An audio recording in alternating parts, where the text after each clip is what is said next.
Timbuktu, a quest for knowledge.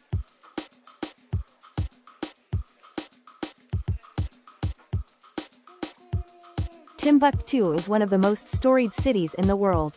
While it is often used as a metaphor for the end of the earth, its history is centered on immense wealth, world-class scholarship, and architectural innovation. Between the 13th and 16th centuries, Timbuktu was the crossroads of the trans-Saharan trade routes. It sat at the meeting point of the desert, salt, and the river, gold. Traders exchanged slabs of Saharan salt for gold from the southern mines of West Africa. In its prime, Timbuktu was one of the most important commercial hubs in the world. Its economy was built on a simple geographical reality. It sat exactly where the Sahara Desert met the Niger River. The Niger River acted as a giant conveyor belt. Heavy goods like salt would be unloaded from camels in Timbuktu, placed on large canoes, pirogues, and shipped deep into the heart of West Africa. This intermodal transport system is what made Timbuktu more successful than other desert oases. The city rose to global fame under the Mali Emperor Mansa Musa. During his 1324 pilgrimage to Mecca, he spent so much gold that he caused inflation in Egypt for over a decade. He returned with architects and scholars to build Timbuktu into an Islamic capital. Musa's most important role was turning Timbuktu into a university town. On his travels, he didn't just buy gold and spices. He recruited doctors, jurists, and mathematicians. He offered them enormous salaries in gold to move to Timbuktu and teach. He funded the collection and copying of books. Under his reign, Timbuktu became the Silicon Valley of the 14th century, a place where the smartest people in the world wanted to live and work.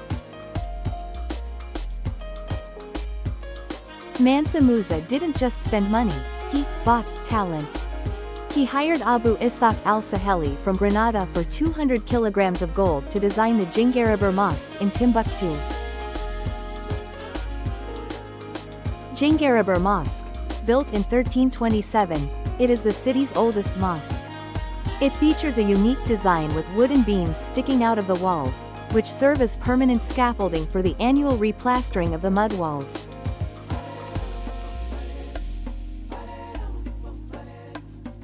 Timbuktu's greatest legacy is not gold, but books.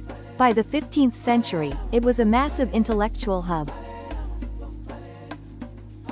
At its peak, the city's madrasas, universities, housed roughly 25,000 students. It was said that salt comes from the north, gold from the south, but the word of God and the treasures of wisdom come from Timbuktu. The University of Timbuktu was not a single building with a gate, but rather a collegiate system of three great mosque schools: Sankor, Djinguereber, and Sidi Yahya. The manuscripts. Hundreds of thousands of ancient manuscripts were written and preserved here. These texts cover everything from astronomy and medicine to math and conflict resolution. The decline of Timbuktu and the preservation of its legendary manuscripts is a story of a city that transitioned from a global intellectual center to a hidden fortress of knowledge. The decline wasn't a single event, but a slow erosion caused by war, shifting trade routes, and eventually, modern extremism. The Moroccan invasion, 1591. The Golden Age ended abruptly when the Sultan of Morocco, seeking to control the gold and salt trade, sent an army across the Sahara. The fall of Songhai. Using superior gunpowder technology, the Moroccans defeated the Songhai Empire at the Battle of Tondibi. The Intellectual Purge. In 1593, the Moroccan occupiers grew suspicious of the university's scholars. They arrested the city's greatest minds, including the famous Ahmed Baba, and sent them in chains to Marrakesh. Many books were burned or stolen during this time. To protect their heritage from being seized by colonial collectors or destroyed, families buried their manuscripts in desert caves, under floorboards, or in mud walls. This practice saved the texts but also led to their physical deterioration due to termites and humidity. When the French colonized Mali, they prioritized French over Arabic. The traditional university system was sidelined in favor of colonial schools.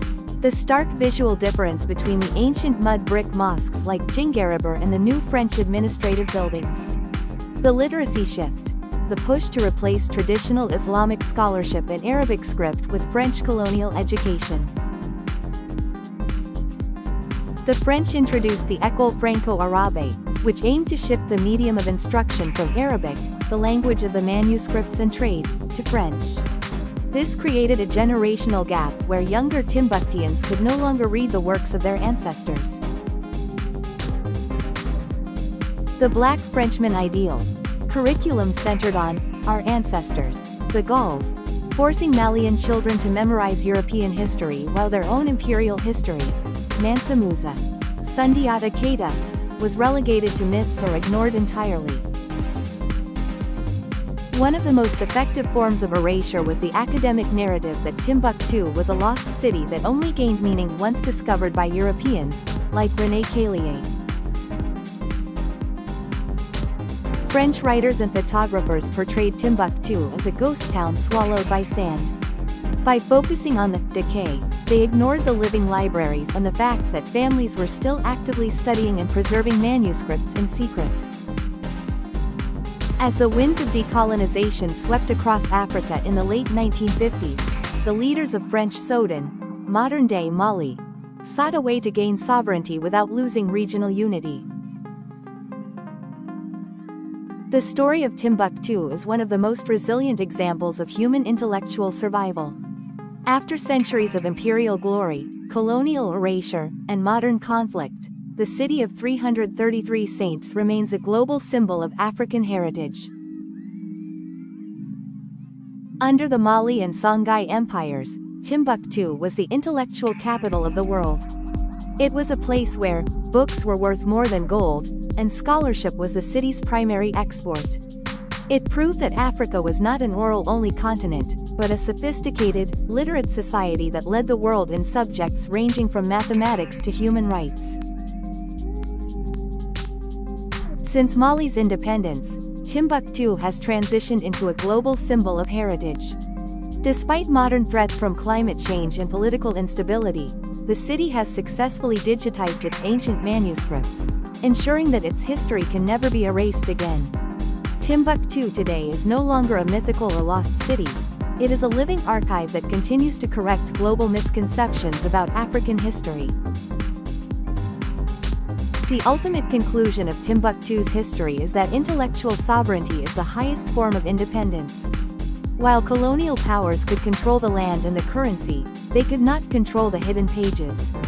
Timbuktu stands as a monument to the fact that a culture's greatest defense against erasure is its own written record. Timbuktu stands as a testament that while empires can be conquered and currencies can be replaced, a culture that writes its own story can never be fully silenced.